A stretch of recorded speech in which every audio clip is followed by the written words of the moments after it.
seorang koruptor sebagai pertanggungjawaban moral. Saya mau minta klarifikasi, ini tanggung jawab siapa? Bapak malu nggak sih? Tidakkah saya dengar permintaan maaf yang benar Pungli atau pemerasan lah, itu menurut saya sih pemerasan mungkin ya.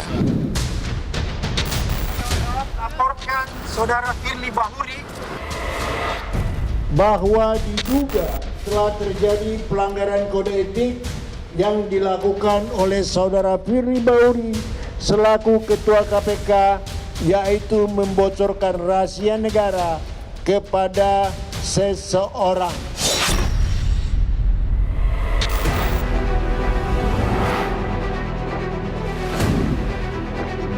Memasuki tahun keempat, pimpinan KPK periode 2019-2023 terus didera skandal dan dilaporkan ke Dewan Pengawas KPK.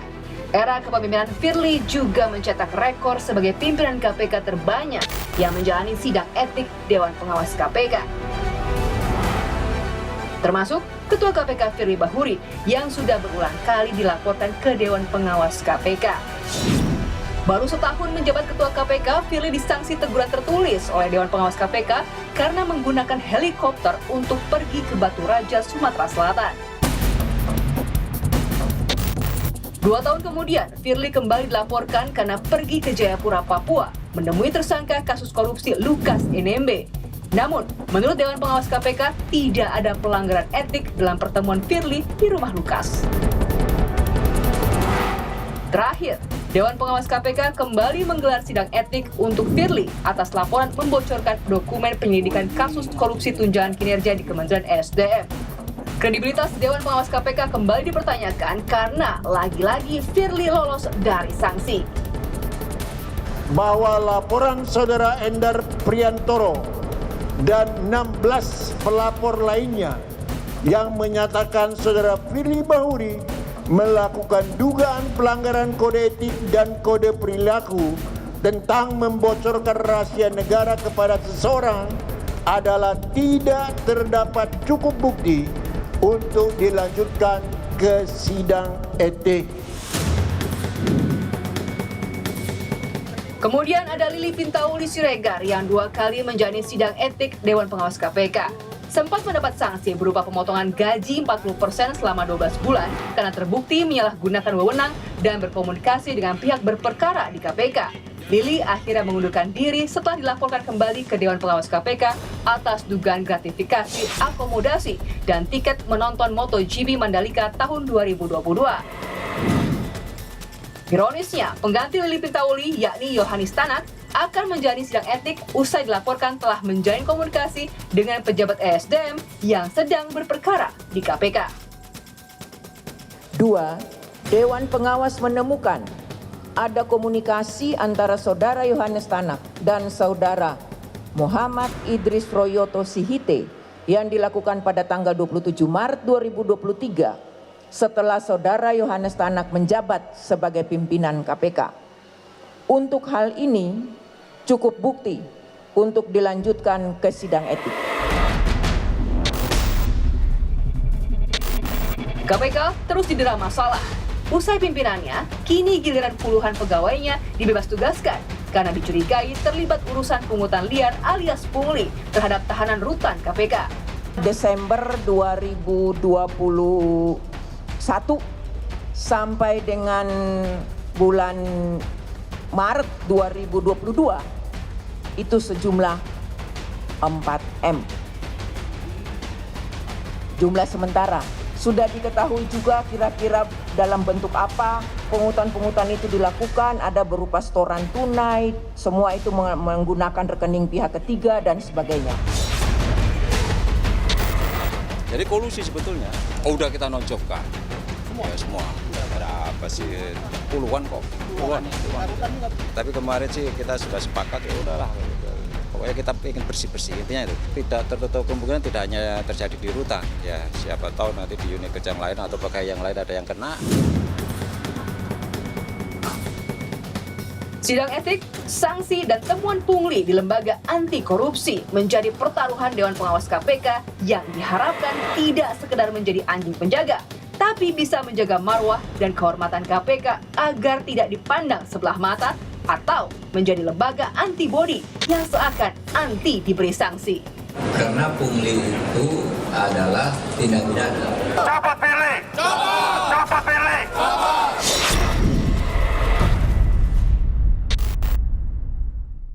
Saya sudah bersama anggota Dewan Pengawas KPK, Ibu Albertina Ho. Ibu Albertina, kita ketemu lagi. Terima kasih. Sesungguhnya saya mengundang Ketua Dewas, tapi Pak Tumpak meminta supaya Bu Albertina yang mewakili beliau di Rosi. Terima kasih sudah bersedia mewakili Ketua Dewas, Pak Tumpak. Bu Albertina, saya mau tanya bahwa ada tudingan yang sangat serius, saya minta Ibu untuk menjawab. Ada tudingan serius pada Dewas yang diharapkan menjadi penjaga integritas KPK yang semakin merosot. Yaitu Dewas itu berbohong. Yang pertama dianggap berbohong adalah soal pungli, atau kita tidak ingin menyebutnya sebagai pungli, tapi korupsi di rumah tahanan KPK. Sebenarnya ini bukan ditemukan oleh Dewas, tapi laporan dari penyidik karena terkait dengan pelecehan seksual. Apa klarifikasi dari Ibu Albertina? Ya. Baik Mbak Rosi, akan kami sampaikan bahwa sebenarnya kami juga membaca itu di beberapa media. Tapi kami akan menyampaikan apa yang sebenarnya terjadi, yang sesungguhnya yang kami kerjakan. Jadi sebenarnya pada bulan Januari tahun 2023, Dewan Pengawas itu menerima laporan tentang dugaan pelanggaran kode etik yang dilakukan oleh petugas rutan. Yang katanya selalu inisialnya M ini? Ya, yang dikatakan inisialnya M itu. Kemudian di dalam kita melakukan proses ini, sebenarnya ada pertanyaan yang tanpa diduga lah ya, jawabannya seperti ini. Kita itu iseng-iseng saja sebenarnya bertanya, apakah di rutan itu ada yang minta uang. Sampai di situ Bu Albertina. Jadi ketika memeriksa petugas rutan KPK berinisial M, ini sebenarnya kasusnya adalah soal pelecehan seksual. Ya, kasusnya itu. Petugas rutan KPK ini dia yang dianggap melakukan pelecehan seksual pada seorang istri tahanan. Ya. Jadi Dewas sedang menyelidiki etik soal ini. Ya, etik soal itu. Itu kami lakukan mulai dari bulan Januari terus sampai dengan bulan Februari, Maret. Nah, karena mendapat informasi itu, kami mencoba mendalami informasi itu. Setelah kami mendalami informasi itu, kemudian ini tim yang ditunjuk ya untuk melakukan itu, lalu mencari bukti-bukti. Sementara ada bukti-bukti kami laporkan, kami paparkan kepada Dewan Pengawas. Kebetulan saya ikut di tim. Lalu Dewan Pengawas menyetujui bahwa yang dikatakan pelecehan seksual tadi dibawa ke sidang etik. Kemudian untuk dugaan adanya pungutan itu supaya ditindaklanjuti dengan pengumpulan informasi dan melakukan klarifikasi. Itu diputuskan di bulan Maret. Oke, tapi berarti sebenarnya dari sisi substansi tidak ada yang betul kalau misalnya para mantan penyidik KPK mengatakan awal muasal terbongkarnya adanya korupsi di rumah tahanan KPK ini adalah ya karena bermula dari pelecehan seksual. Sebenarnya kalau dikatakan dari awal jadi begini, sebenarnya ini dua kasus yang terpisah. Dua kasus yang terpisah.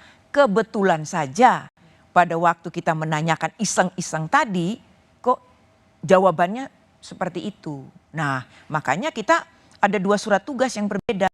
Satu surat tugas itu kita menyelesaikan untuk pelecehan seksual tadi, kemudian ada satu surat tugas untuk pungutan tadi.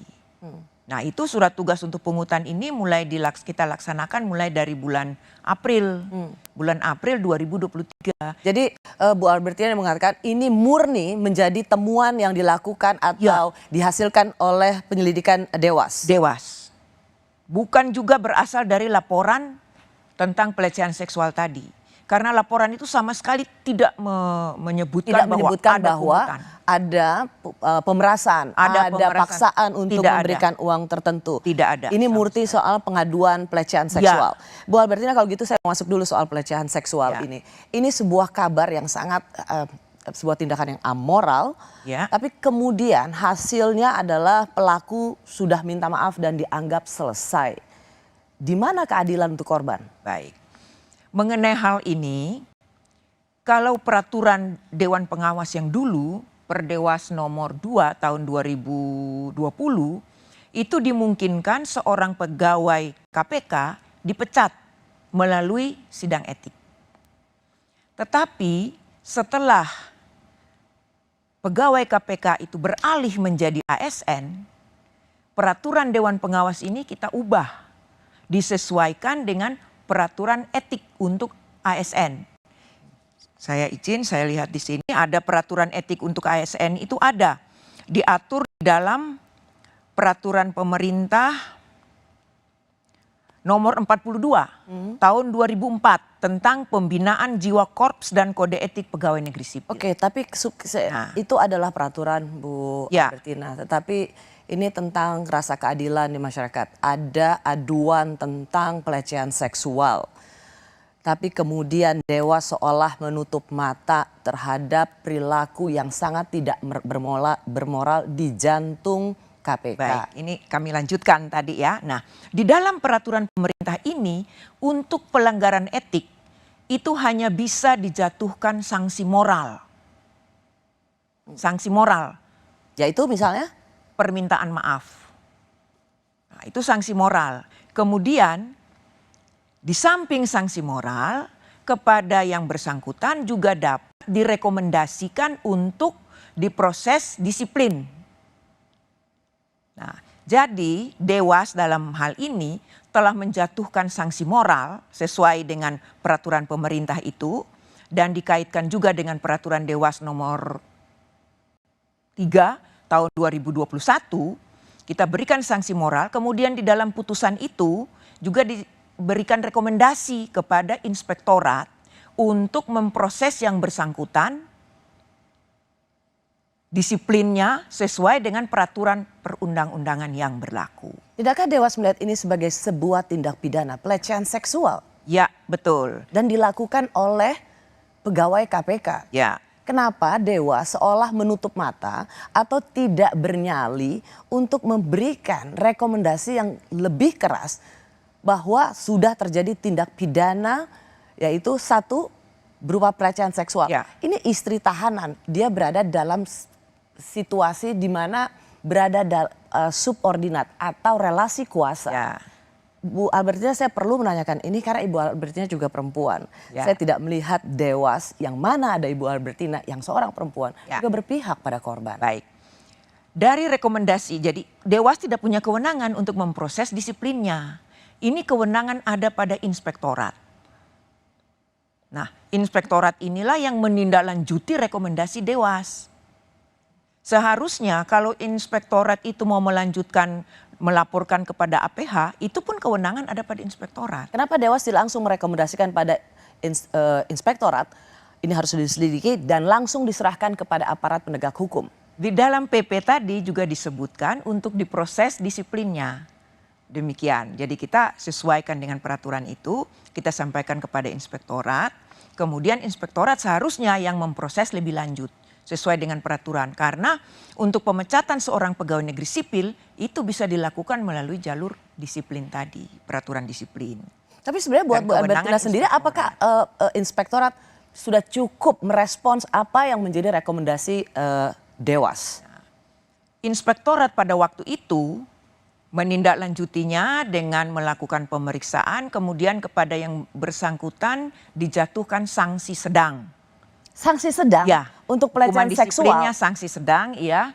Hanya saya lupa kalau saya tidak salah ingat itu apa pembebasan dari jabatan atau sejenis itulah. Atau penundaan kenaikan pangkat, ya saya lupa itu. Tapi sanksi sedang yang dijatuhkan kepada yang inisial M tadi. Ibu Dewas sepakat dengan hasil itu?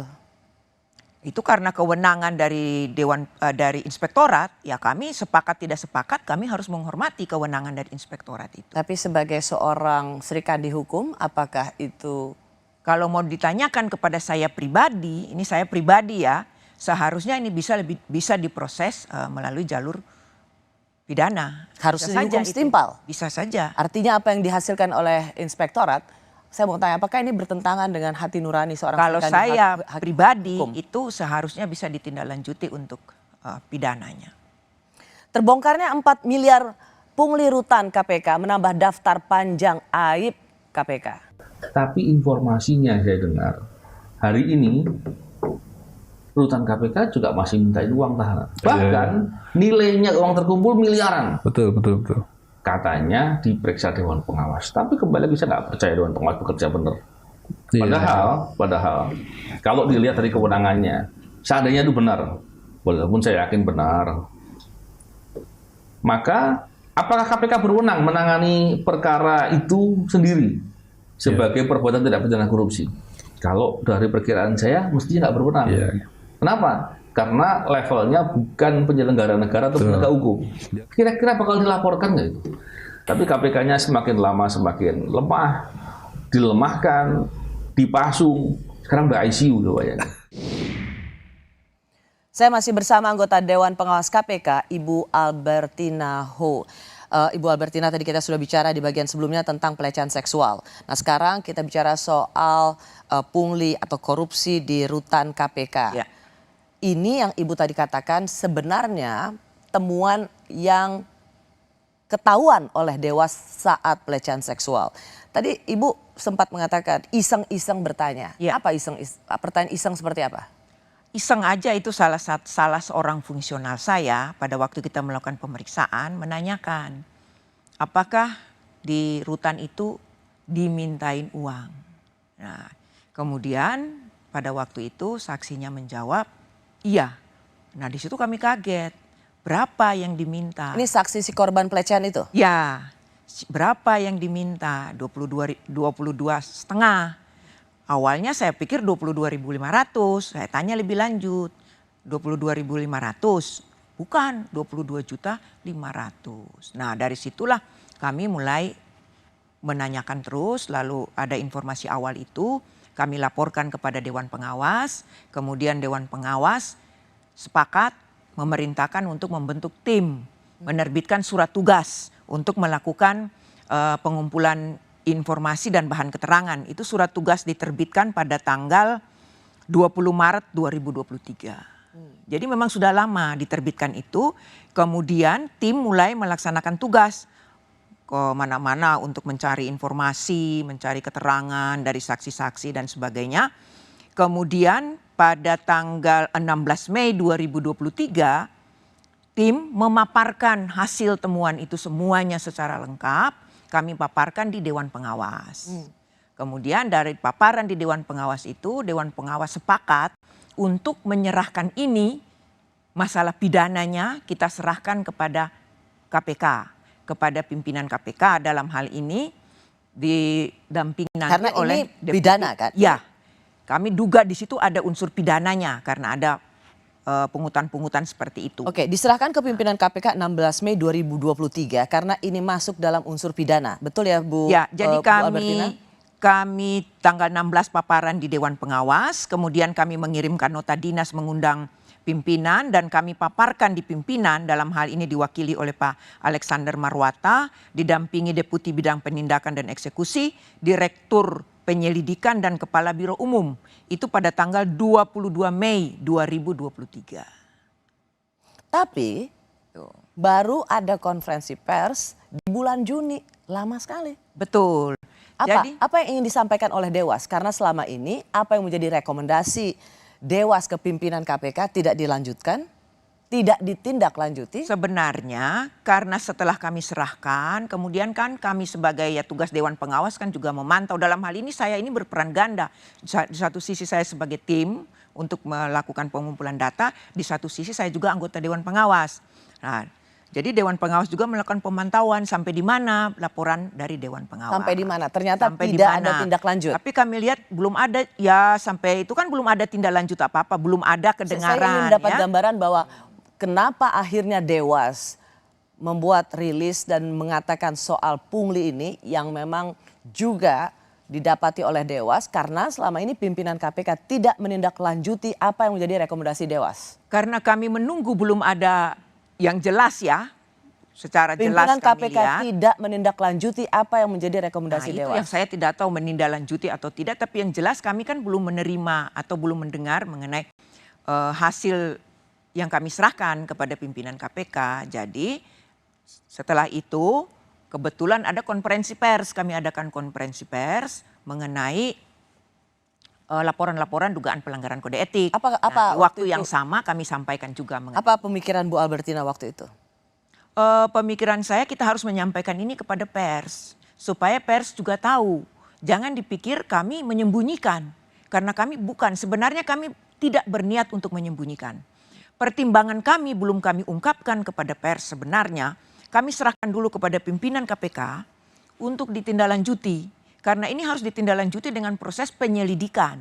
Kami khawatir kalau kami sudah mengungkapkan ini kepada pers, bukti-bukti kan sudah bisa dihilangkan dan sebagainya. Sehingga kami tidak mengungkapkan langsung kepada pers. Kami serahkan dulu kepada pimpinan untuk dilanjutkan, ditindaklanjuti. Tapi justru dengan tidak membukanya ke pers. Tapi karena mungkin masih terlalu banyak pertimbangan di sana atau apa, kami juga tidak jelas. Karena ini mungkin pimpinan yang tahu pertimbangannya seperti apa. Kemudian pada waktu kami konvers, kami menyampaikan ini. Karena kami juga sudah mendengar ada selentingan di luar juga yang mengatakan bahwa ada pungli di rutan KPK. Dan ini disembunyikan oleh Dewas. Loh, kami ini tidak mau menyembunyikan. Untuk apa kami menyembunyikan? Dewas dianggap menutup mata terhadap praktek-praktek korupsi atau praktek-praktek yang sesungguhnya sudah begitu marak di KPK. Ya. Misalnya sebenarnya sampai saat ini masih banyak korupsi di rutan KPK. Dewas dianggap membiarkan hal itu. Ya. Tetapi karena Dewas terus ditekan, makanya Dewas kemudian memberikan press conference waktu itu. Sebenarnya bukan karena kami ditekan lalu kami buat konferensi pers, bukan. Tapi karena kami sudah menyerahkan kepada pimpinan, pertimbangan kami sebelumnya kan kami belum menyerahkan, kami masih menunggu bukti-bukti kami lengkap. Kemudian kami serahkan dulu kepada pimpinan untuk ditindaklanjuti penyelidikannya secara pidana. Ya. Kami khawatir kalau sudah terbuka. Ketika wartawan mengejar tidak ada juru bicara atau dari pihak KPK, seperti Bu Albertina dalam rilis kemarin, silahkan kejar jubirnya KPK. Pers kemudian mengejar pimpinan KPK, jubir yang mengatakan bahwa sudah banyak atau puluhan yang dinonjobkan. Ini korupsi, Bu. Ya. Ini harus dilaporkan ke aparat penegak hukum, bukan non-job. Jadi dan Dewas juga dianggap ya udah yang penting kami sudah bilang ke pimpinan KPK bilang sudah di non-jobkan. Ini lembaga anti korupsi, menutup mata dan membiarkan koruptor internal KPK lolos dari jeratan hukum. Baik. Mungkin orang mengatakan demikian, oh hanya non-job, sebenarnya tidak non-job. Hanya non-job itu tidak. Jadi sementara ini berdasarkan pertemuan kami terakhir dengan pimpinan KPK, juga membahas mengenai masalah rutan ini. Sebenarnya mereka sekarang itu memang di non-jobkan di semua jabatannya, tidak memegang jabatan lagi, dikumpulkan di suatu tempat. Karena mereka harus menjalani pemeriksaan. Sekarang yang sedang mereka jalani adalah pemeriksaan pidananya, proses penyelidikan pidananya, dan proses disiplinnya. Oke, saya mau masuk ke pidananya. Ya. Gimana deh? Dilaporkan ke polisi kah atau kejaksaan kah? Nah, sesuai dengan yang kami tahu terakhir bahwa akan diproses oleh KPK. Oke, kenapa KPK? Seperti ini poin yang sangat bagus menurut saya dari mantan penyidik KPK, Novel Baswedan mengatakan bahwa kenapa harus diselidiki, harus diperiksa oleh KPK karena levelnya bukan penyelenggara negara atau penegak hukum. Harusnya dilaporkan oleh aparat penegak hukum seperti polisi atau kejaksaan. Kecurigaannya adalah kenapa ingin ditangani oleh KPK karena KPK yang sudah sedemikian buruk citranya itu ada istilah I scratch your back, you scratch my back. Sesama penjahat saling menutup kesalahan. Oh ya, baik. Kalau kami melihatnya demikian, jadi pembicaraan kami dengan pimpinan tentu saja didampingi oleh deputi dan direktur bahwa ini akan ditangani oleh KPK dan apabila memang KPK tidak punya kewenangan, ini akan kita serahkan kepada APH yang berwenang. Loh kalau udah tidak punya kewenangan itu udah langsung dong Bu. Kalau sekarang kan logika aja Bu Albertina. Bagaimana mungkin KPK menyelidiki sesuatu tentang dirinya sendiri. Konflik kepentingannya itu akan kental sekali. Karena soal pungli itu uang masuk, uang mengalir bisa saja buat penyidik, bisa saja buat si A, si B yang berada dalam pengambil kebijakan. Gimana mau menyelidiki Memang mau menyelidiki koruptor oleh sesama orang yang bisa terindikasi menerima korupsi rutan KPK? Baik, memang dikatakan demikian ya. Tapi KPK itu masih berpikir bahwa kita bisa saja kita punya kewenangan untuk menangani perkara ini. Kenapa? Karena ini kan belum ditetapkan tersangkanya. Sehingga kita belum tahu tersangkanya ini adalah nanti penyelenggara negara atau bukan. Ya kan? Ini kan belum tahu. Masih dalam proses penyelidikan. Nah, kemudian kami juga dari Dewan Pengawas, ya mudah-mudahan kami tetap akan melakukan pengawasan terhadap penanganan kasus rutan ini. Ya kalau dari Dewan Pengawas kan hanya dari sisi menegakkan disiplin etik, Bu. Kalau ini tentang korupsi. Saya mau tanya Bu Albertina, jadi si perempuan sebagai korban pelecehan seksual itu bilang bahwa dia harus terima uang, harus memberikan uang.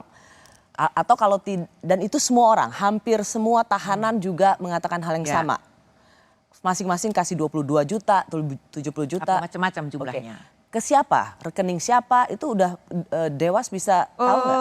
Kami sementara sudah ada sih ya rekening-rekening orang yang ada, dan memang yang terlibat itu bukan hanya internal tapi juga eksternal juga terlibat. Tapi ya mohon maaf Mbak Rosi, karena ini ada proses penyelidikan pidananya, tentu saja kami tidak bisa menyampaikan secara terus terang karena ini juga untuk kerahasiaan untuk proses penyelidikan pidananya. Tapi kalau dari sisi etik kami tetap jalan untuk etiknya. Orang gemes Bu Albertina. Ya betul.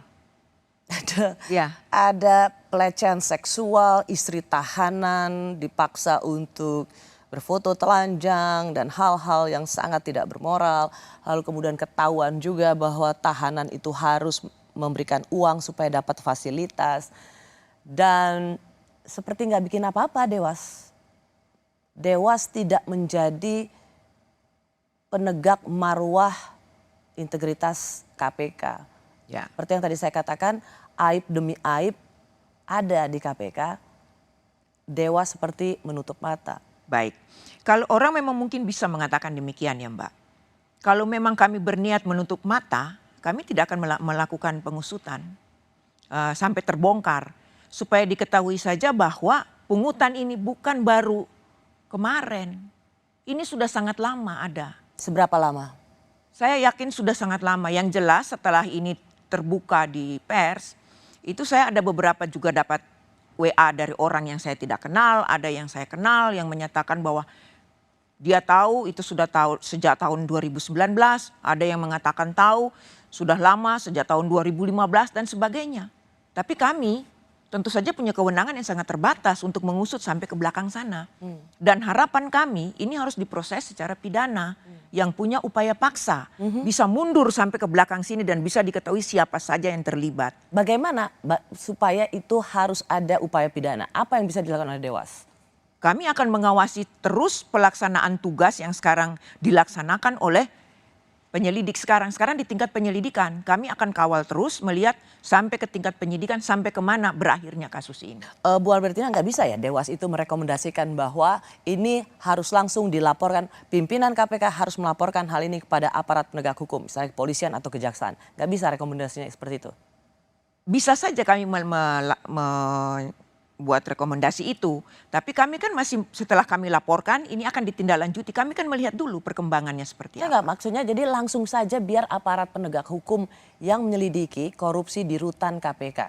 Yaitu kepolisian atau kejaksaan. Jangan lagi diselidiki secara internal oleh KPK yang integritasnya, reputasinya soal ini diragukan. Ya baik. Yang pada waktu itu yang jelas ya diputuskan pada waktu itu semuanya sepakat kita serahkan kepada KPK dulu untuk diselesaikan. Dan ini juga kita bicarakan dengan pimpinan juga bahwa ya nanti akan ditindaklanjuti dan apabila nanti kita tidak punya kewenangan setelah ditindaklanjuti kita akan ketahui kita punya kewenangan atau tidak karena sudah mengetahui siapa-siapa tersangkanya secara pidana. Sekarang ini kan kita baru dugaan kan. Baru melaporkan peristiwa itu terjadi. kita belum tersangkanya siapa kan belum ditentukan, belum ditetapkan. Nah nanti setelah itu kalau memang tidak memenuhi ketentuan untuk ditindaklanjuti atau ditangani oleh KPK, nah tentu saja akan diserahkan kepada Perempuan pihak korban itu tidak langsung mengatakan siapa pelaku yang memeras. Tidak, tidak. Jadi Ini orang yang berbeda antara yang pelecehan seksual sama yang meminta duit atau memeras. bukan begitu Mbak. Jadi yang minta uang untuk diserahkan, untuk transfer uang dan sebagainya semua, itu tahanannya sendiri. Bukan orang lain, tahanannya itu sendiri yang menyampaikan kepada keluarganya, harus mengirim uang dan sebagainya, itu tahanan sendiri. Iya paham, itu kan dari si perempuan korban pelecehan seksual kan, yang mengatakan bahwa ada suka kasih uang juga nggak kan gitu. Ya. Nah, tetapi dia nggak sebut nama. Duh, kan dia tidak tahu siapa yang menyuruh Karena dari memberi. si tahanannya Kan si itu, tahanan itu sendiri. Dia hanya menyetor. Dia hanya menyetor sesuai dengan perintah tahanan itu, begitu. Jadi bukan kita gampang sekali kalau begitu Mbak Rosi. Siapa orangnya minta langsung bisa ditunjuk, tidak seperti itu. Di mana sulitnya Bu Albertina? Ya sulit, kita kan tidak tahu siapa. Dan itu Kan ada semua dalam melalui bentuk transfer rekening? semuanya kan melalui transfer rekening yang saya katakan tadi. Melibatkan orang eksternal maupun internal. Yang kami tidak bisa menguraikan secara terus terang di sini. Karena ini harus kita batasi juga kerahasiaan untuk proses penyelidikan. Karena kalau itu dibuka semuanya akan mempersulit proses penyelidikan. Kalau Bu Albertina sendiri lebih, saya ingin ketika dalam pembahasan Dewas itu, kan pasti semua anggota Dewas akan memberikan pandangannya. Sebelum itu kemudian diumumkan secara terbuka. Bu Albertina tidak melihat bagaimana concern publik supaya kasus ini demi mengembalikan reputasi KPK sebaiknya langsung diserahkan kepada kepolisian atau kejaksaan. Jadi begini Mbak, setelah kita umumkan kepada publik, kan kita sudah serahkan 1 bulan yang lalu sebelum kita umumkan. Sebelum kami umumkan, kami sudah serahkan 1 bulan yang lalu. Baru kami umumkan, setelah kami umumkan baru ribut kan sekarang. Semuanya ribut begini begitu. Semua orang ini melakukan, padahal ini sebenarnya sudah lama kasus ini. Maksud saya pungutan-pungutan ini sudah lama terjadi. Dan ada juga penasihat hukum yang kami periksa yang juga tahu bahwa ini iya ada betul. Jadi sebenarnya ini juga melibatkan banyak orang eksternal juga. Tapi dari dulu ini tidak terungkap. Atau memang sengaja tidak mau diungkapkan. Atau ini memilih lebih baik diam saja atau bagaimana kan kami tidak tahu. Kebetulan saja kami sedang jadi Dewan Pengawas, kami melakukan tugas ini, kami temukan. Kami juga tidak pernah punya bayangan seperti ini. Begitu. Dan ini juga mungkin akan menjawab pertanyaan-pertanyaan orang selama ini. Karena setelah kasus ini diumumkan, saya dengar dari beberapa pegawai, mendengar juga dari orang-orang di luar. Oh iya, pernah kami mendengar itu katanya di rutan KPK ada pungutan, tapi orang tidak percaya dan sebagainya. Nah, ini mungkin sekarang menjadi terjawab bahwa sebenarnya ini sudah lama. Tapi memang belum terungkap dan baru terungkap sekarang. Berarti ini sudah sejak dari pimpinan KPK yang lalu? Yang dulu-dulu? Kalau diusut ke belakang bisa saja terjadi. Saya tidak berani mengatakan pasti, ya. Tapi kalau mau melihat secara sudah seperti begini, pastinya dari dulu-dulu juga ada. Bahwa korupsi di rutan KPK itu sudah terjadi sejak pimpinan. Sejak dulu-dulu itu mestinya ada ini, cuman belum terungkap. Termasuk pada saat KPK ini masih dengan undang-undang yang lama dan mereka. Ya, undang-undang yang baru kan baru 2019. Desember 2019. Saya dapat WA dari orang, sebelum itu sudah ada pungutan ini. Berarti kan sebelum Undang-Undang 2019 berlaku, sudah ada pungutan ini. Tapi saya tidak mengatakan pasti, karena belum terungkap di persidangan pidananya. Begitu. Baik. Indonesia Corruption Watch ICW pernah menyebut pimpinan KPK periode 2019-2023 sebagai pimpinan terburuk sepanjang berdirinya lembaga anti rasuah ini.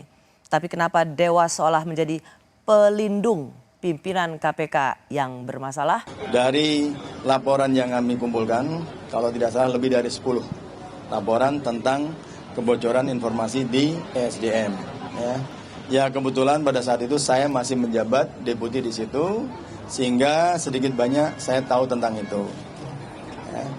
Ya memang setelah dilakukan pemeriksaan awal, ada beberapa pihak-pihak yang diklarifikasi,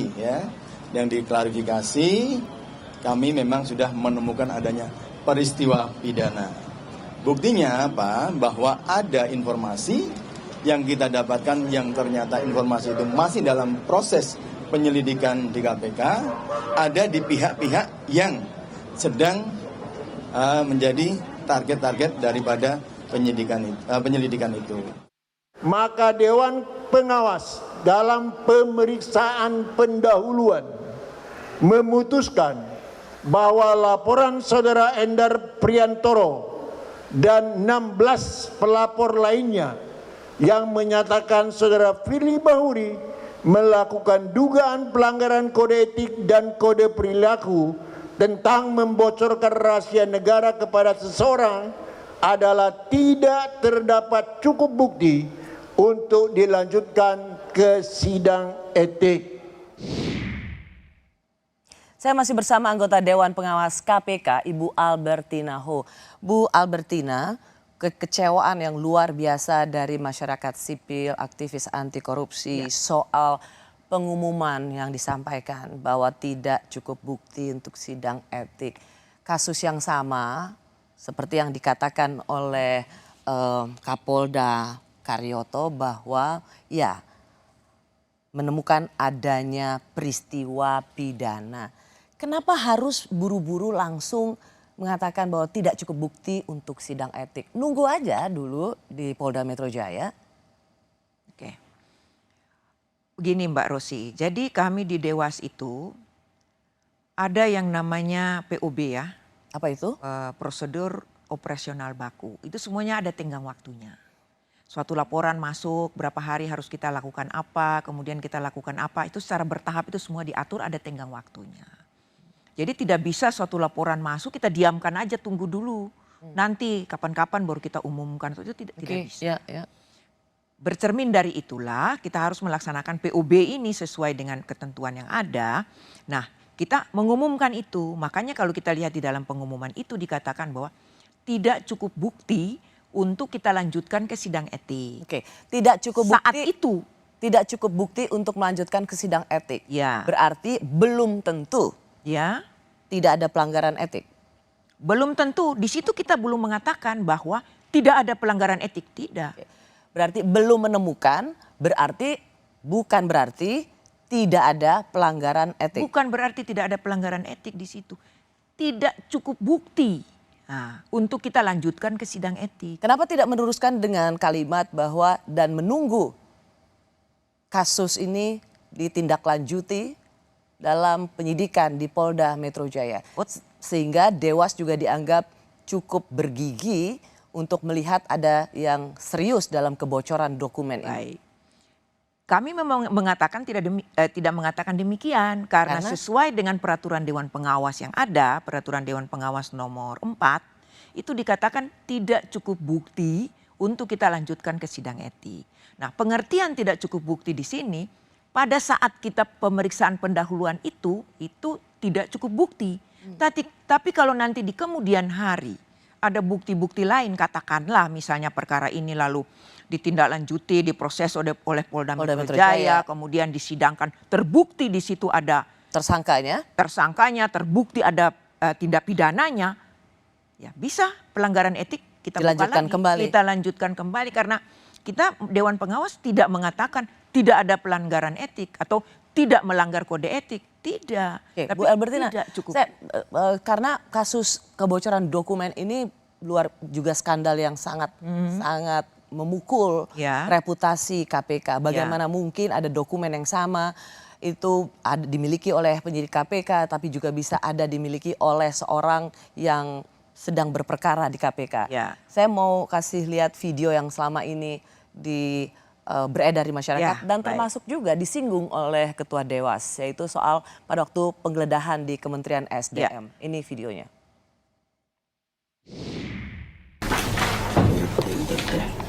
Oh ini yang saya cerita tadi nih. Dari sini, nggak usah ini.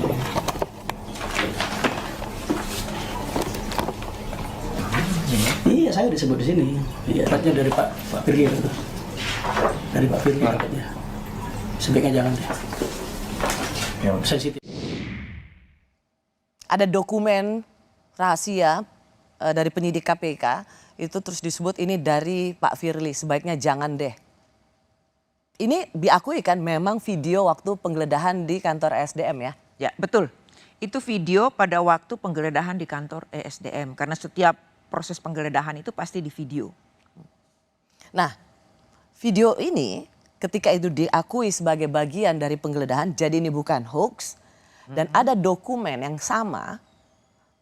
Kenapa kebocoran dokumen atau dokumen rahasia KPK ini juga tidak langsung dilaporkan, atau kenapa ini tidak punya, Dewas tidak langsung mengatakan bahwa ada pelanggaran etik sambil menunggu kasus pidananya di Polda Metro Jaya?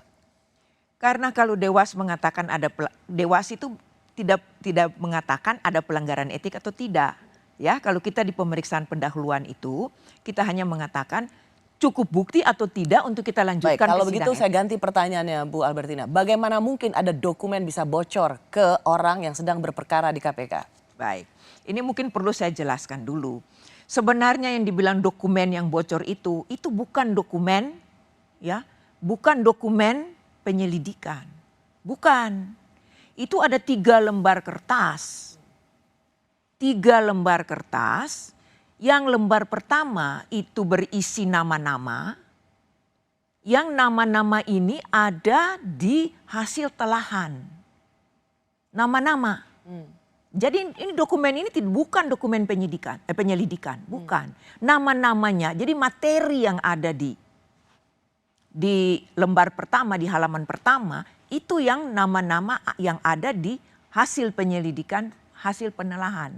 Tapi lembar kedua dan ketiga ini bukan di dalam lembar hasil penelahan. Baik, berarti. Tapi dari pengembangan. Baik, Beda. artinya seperti yang dirilis oleh Dewas, 3 lembar ini tidak identik dengan dokumen penyelidikan. Dokumen penyelidikan. Ya. Tetapi dokumen ini adalah dokumen rahasia KPK. Dokumen ini juga bukan dokumen rahasia karena dokumen, ya, kita berbicara dokumen 3 lembar kertas. Mungkin kalau materinya itu bisa dikatakan rahasia karena hasil penelahan, ya, dan pengembangan penyelidikan. Tapi kalau 3 lembar itu sendiri itu bukan produk penyelidikan. Jadi itu tidak bisa dikatakan sebagai kebocoran dokumen. Dokumennya, jadi kita begini, kalau saya melihat itu membedakan antara 3 lembar kertas itu dengan materi atau isi di dalam lembar kertas itu. Itu kan 2 hal yang berbeda.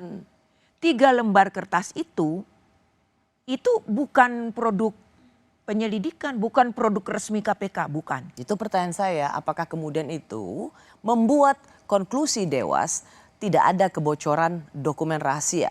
Padahal meskipun isinya tentang penyidikan kepada pimpinan KPK atau hanya isinya soal penyidikan, dokumen itu adalah dokumen rahasia KPK, internal KPK yang bisa jatuh ke tangan orang yang berperkara di KPK.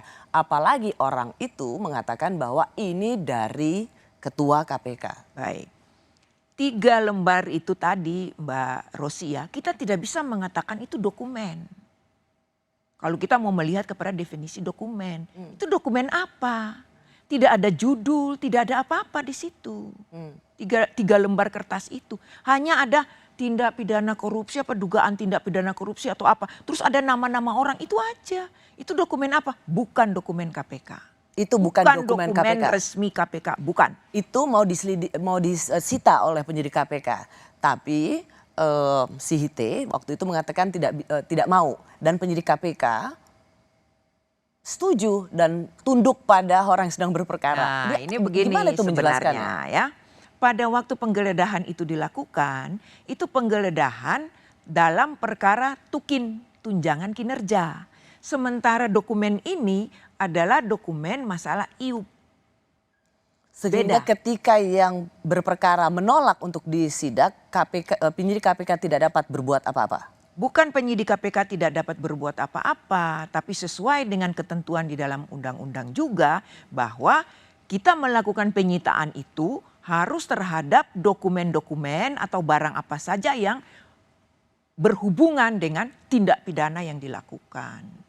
Tidak bisa kita menyita, sembarang menyita saja, tidak boleh. Bu Albertina, apakah Dewas cukup memiliki kemampuan untuk memastikan tidak ada komunikasi antara pimpinan KPK dan pihak yang berperkara? Baik, kalau berbicara masalah komunikasi ya Mbak, saya tidak bisa memastikan bahwa tidak ada komunikasi. Saya tidak bisa memastikan, karena kalau kita baru bisa memastikan tidak ada komunikasi, kalau kita lihat misalnya ya HP dari semuanya kita lihat hasil ekstraksinya baru kita tahu oh memang betul tidak ada komunikasi dan sebagainya. Itu kan tidak ada. Tidak ada maksudnya? Kami tidak melihat. Kami kan tidak punya kewenangan untuk melakukan penyitaan. Kewenangan ini kan ada pada penyidik.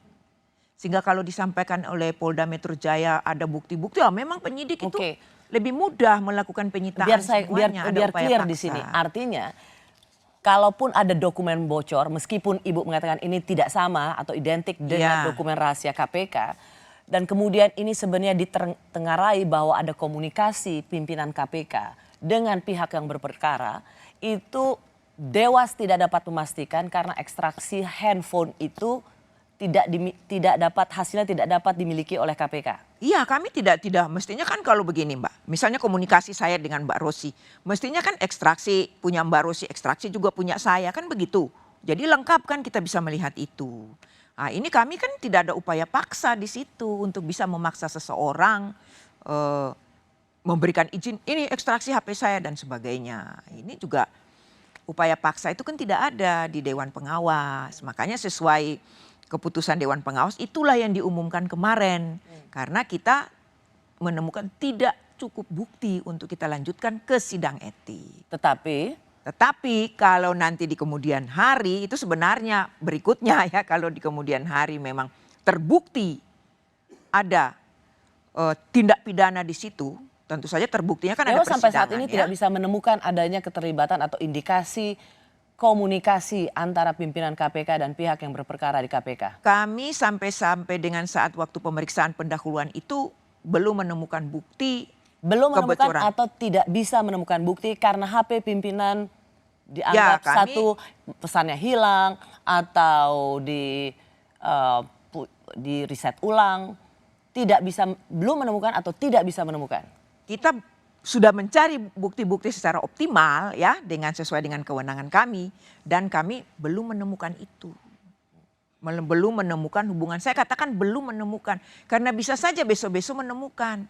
Kalau saya mengatakan tidak menemukan berarti saya sudah memvonis tidak ada bukti. Nah, makanya saya menggunakan istilah belum menemukan. Dengan belum menemukan berarti bisa saja besok-besok menemukan. Misalnya ada putusan pidana yang berkekuatan hukum tetap menyatakan bahwa ada kebocoran itu. Nah, itu bisa saja kita lanjutkan, kita buka kembali prosesnya untuk pemeriksaan pendahuluan dan kalau cukup bukti kita akan lanjutkan ke sidang etik. Perbicaraan lain lagi permasalahannya. Pimpinan KPK saat ini yang sudah bertambah masa jabatannya ternyata terindikasi terbiasa berhubungan dengan pihak yang berperkara di KPK. Apakah KPK masih layak dihormati? Berdasarkan hasil pemeriksaan, Saudara Yohanes Tanak mengetahui bahwa KPK sedang menangani perkara di Kementerian ESDM.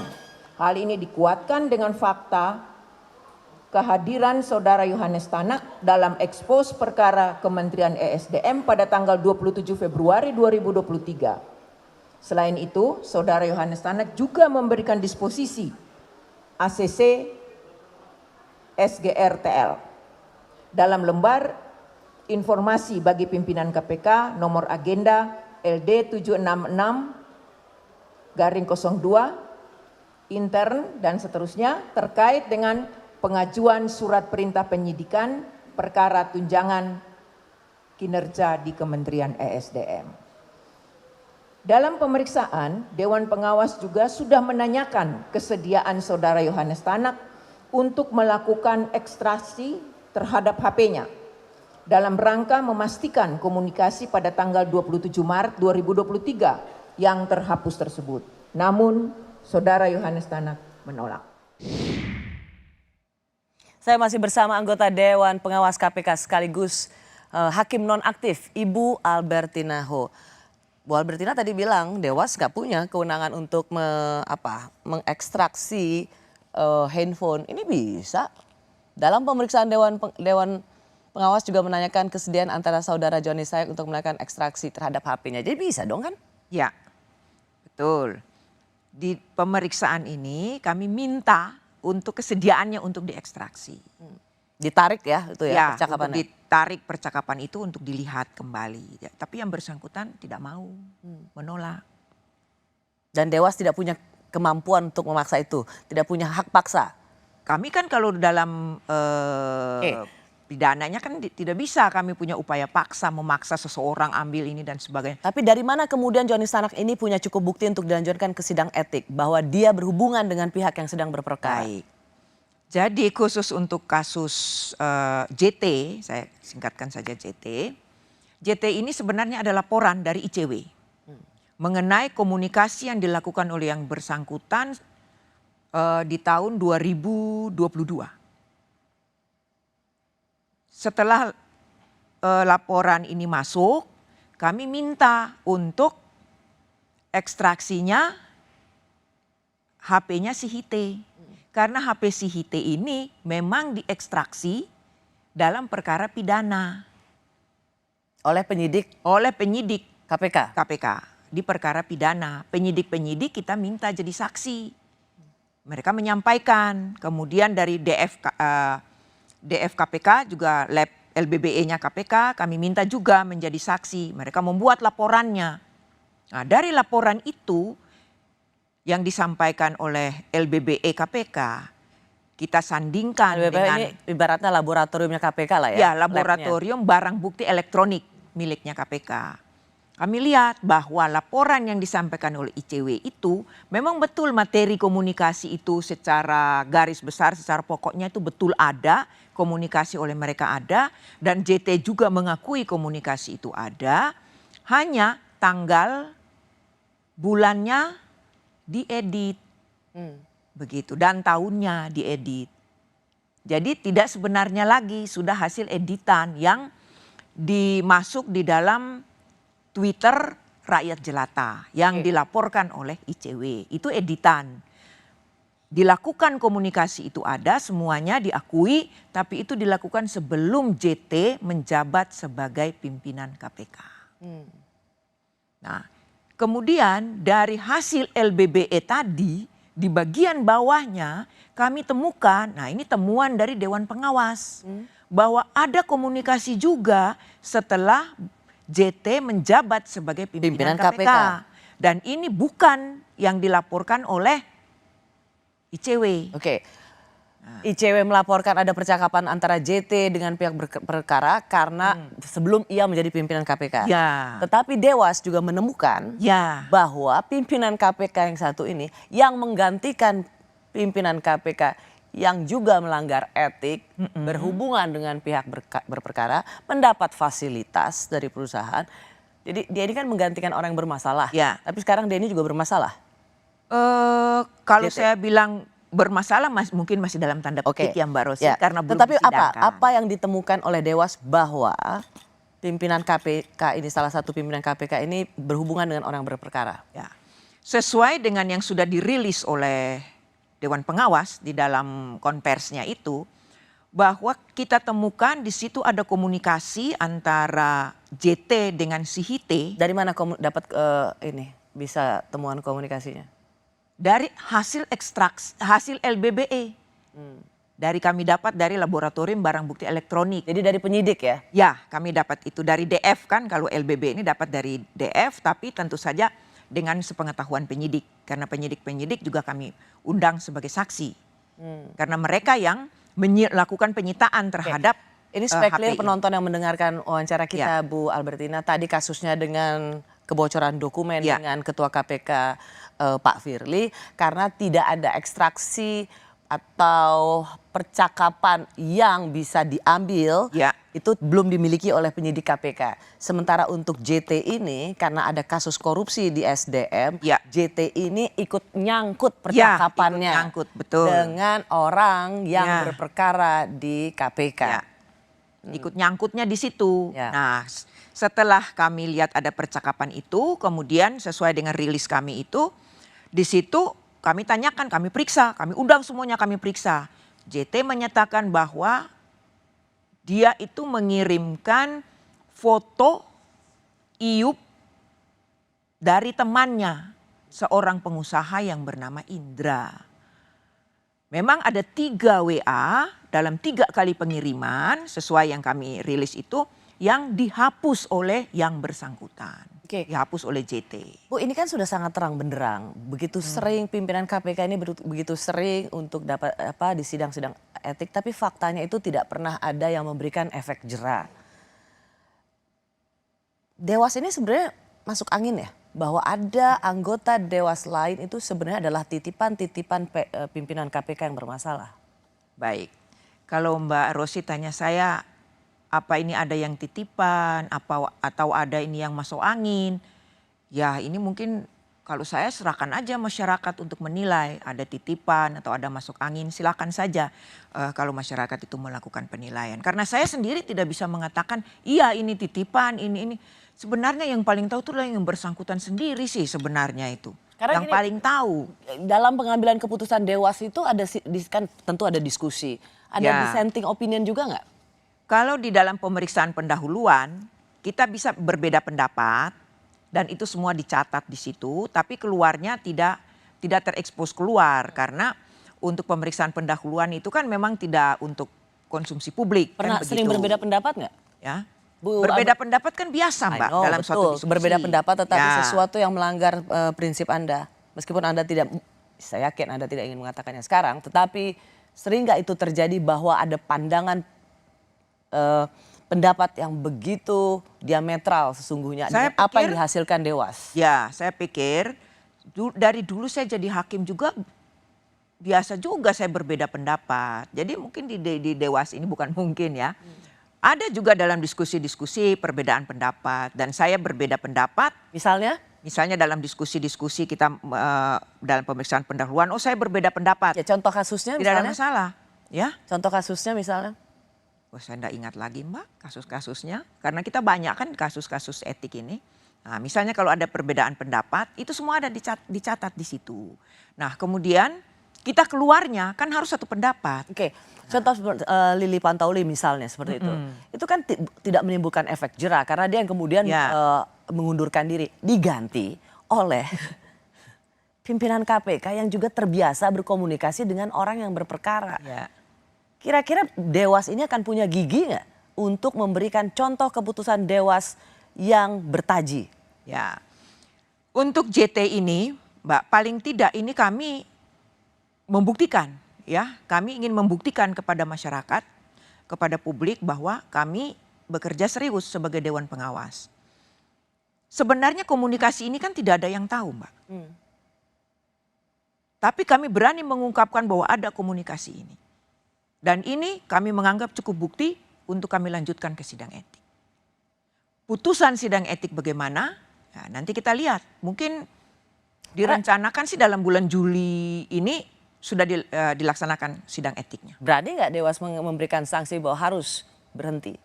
Sanksi berat dengan level maksimal? Ya, kita lihat nanti majelisnya. Majelis dari Dewas? Ya, majelis dari Dewas yang bersidang yang nanti memutuskan.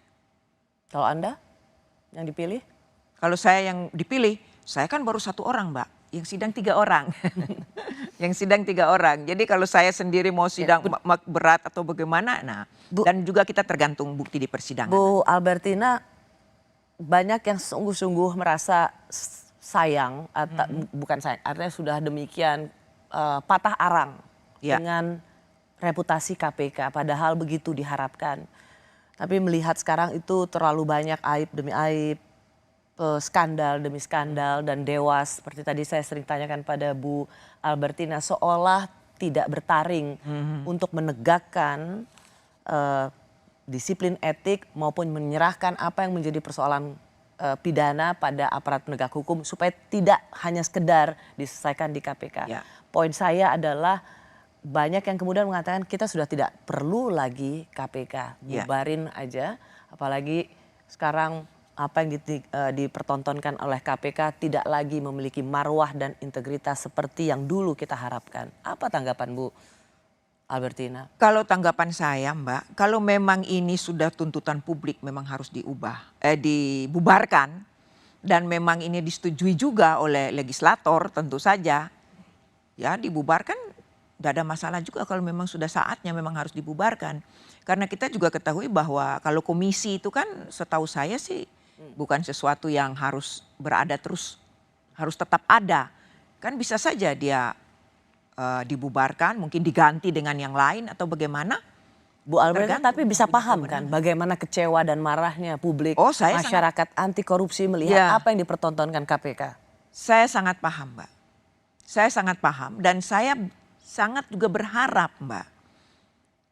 Kalau memang teman-teman misalnya publik, masyarakat yang memang betul punya keprihatinan tentang hal ini, ada dugaan-dugaan pelanggaran-pelanggaran yang dilakukan, tolonglah disampaikan kepada kami itu bukti-buktinya. Saya kasih contoh, misalnya pada waktu kasus Ketua KPK, Pak Firly, itu dari Pak Boyamin itu menyerahkan bukti foto naik helikopter. Nah, kami kan langsung mencari bukti-bukti yang lain, langsung kita bawa ke sidang. Tapi kalau hanya tidak menyampaikan bukti-bukti, dengan keterbatasan kami Mbak, untuk mencari bukti itu sangat sulit. Ya, memberikan bukti terus kemudian bersidang, yang menjadi pertanyaan itu bukan saja bersidangnya Dewan Pengawas Bu Albertina, tapi kualitas keputusan Dewas. Keputusan, ya.